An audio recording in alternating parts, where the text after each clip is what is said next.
Hello students, welcome back to my channel. Today we will do exercise 3.3. Topic is of class 8 and sum number 4. We have solved the sum number 2 and 3 in our previous video.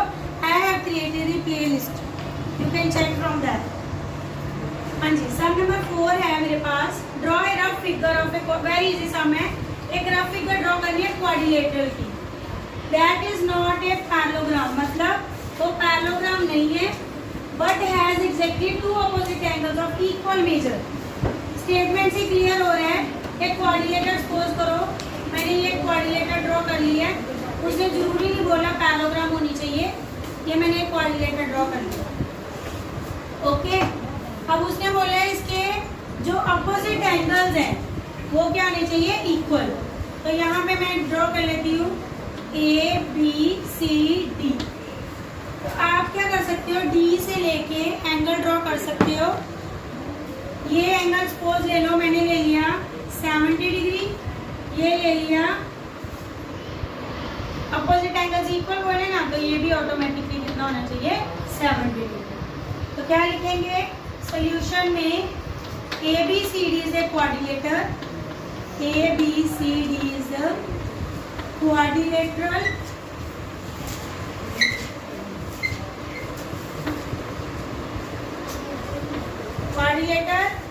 in which angle A is equal to angle C. जरूरी नहीं अगर मैंने 70 degree लिखा है, आप कोई भी ले सकते हो. Each 70 degree.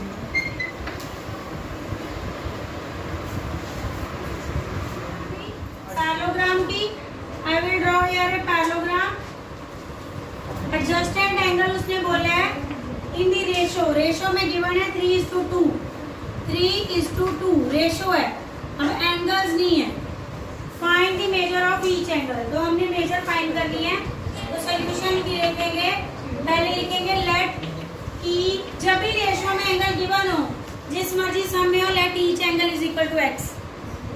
क्या ले लेना है, let each angle is equal to X. हाँ जी, अब एडजस्टेंट एंगल्स की बात की है और पैरेललोग्राम. दो वर्ड्स हैं, एक पैरेललोग्राम है, एक एडजस्टेंट एंगल्स है. अब हमें पता है पैरेललोग्राम की प्रॉपर्टी, एडजस्टेंट एंगल्स का सम होता है 180. ये एडजस्टेंट एंगल्स होते हैं सप्लीमेंट्री. सप्लीमेंट्री और 180 दोनों सेम वर्ड है. अब एडजस्टेंट एंगल्स कोई भी ले सकती हूँ मैं. ये वाला ले लो, ये वाला ले लो, या ये वाला ले लो, ये वाला ले लो. ए बी ले सकते हैं, ए डी भी ले सकते हैं, बी सी ले सकते हैं, ठीक है, सी डी भी ले सकते हैं. एडजस्टेंट का मतलब है साथ साथ लगने वाले एंगल्स.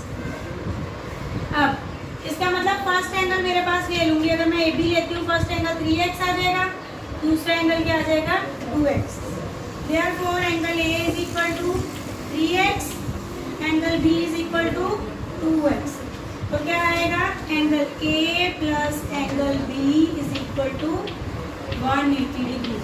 क्यों आएगा, adjacent angles of parallelogram are supplementary.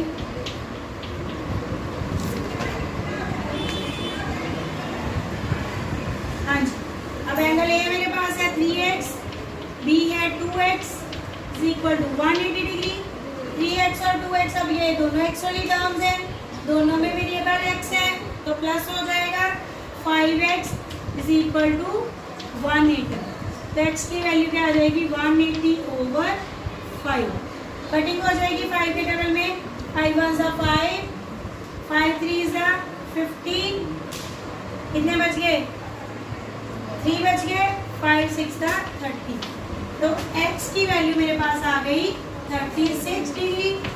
But मुझे क्या फाइंड करना है, find the major of each of angle. मतलब मुझे एंगल ए फाइंड करना है और एंगल बी फाइंड करना है. बट मेरे पास यहाँ पे आया अभी एंगल एक्स आया. तो एंगल ए किसके इक्वल है, 3x के. तो क्या आएगा, 3 मल्टीप्लाई 36, मल्टीप्लाई करेंगे 3 6 18, 3 3 9 और 1 10, 108. और एंगल बी कितना है, 2x. तो क्या आ जाएगा, 2 मल्टीप्लाई x की जगह 36, 36 2 सा 72 डिग्री। अगर चेक करना है चेक भी कर सकते हो।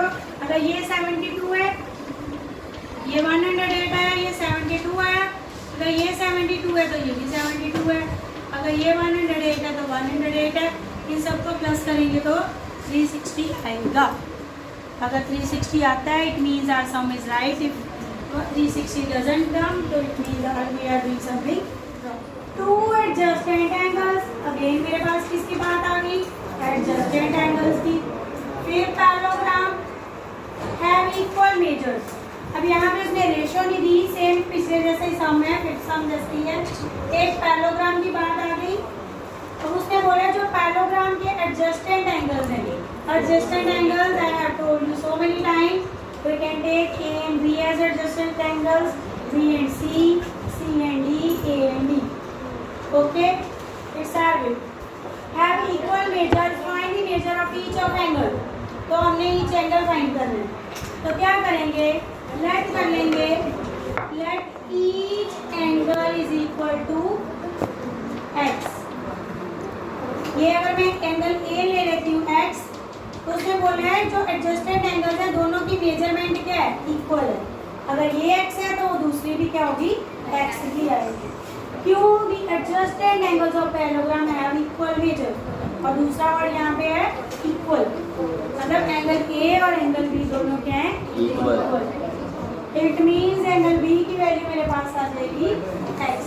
तो हमें पता है angle A plus angle B is equal to 180 degree. फिर वही line, adjust sum of adjacent angles of parallelogram, adjacent angles of parallelogram. Not again angle A की वैल्यू x, बी की वैल्यू भी x is equal to 180 degree. x और x को plus कर देंगे तो 2x, 1x plus 1x 2x आ जाएगा is equal to 180 degree. x की वैल्यू क्या है? 2 है, it is multiplication, it will be divided by 0.4, 2 9 by 18, तो x की वैल्यू क्या आ जाएगी? 90 degree.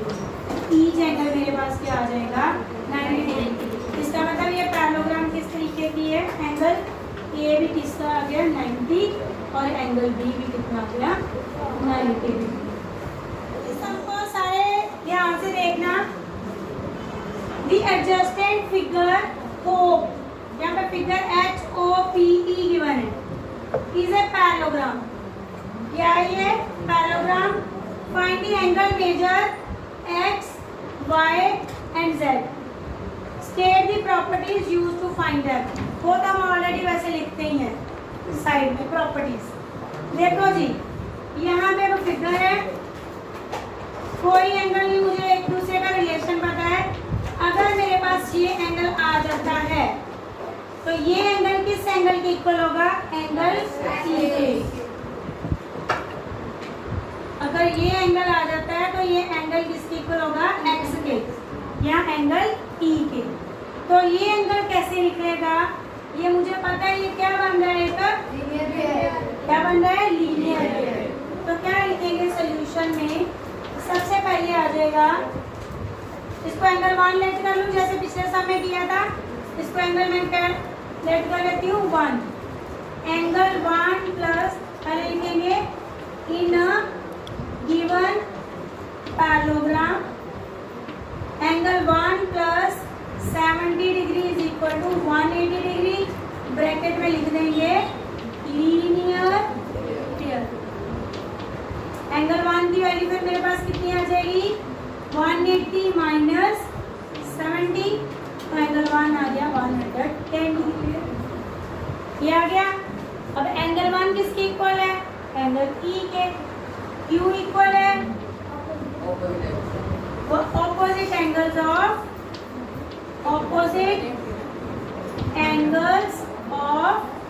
Parallelogram are equal. Opposite angles मेरे पास अगर एंगल 110 है तो E की वैल्यू कितनी है? x।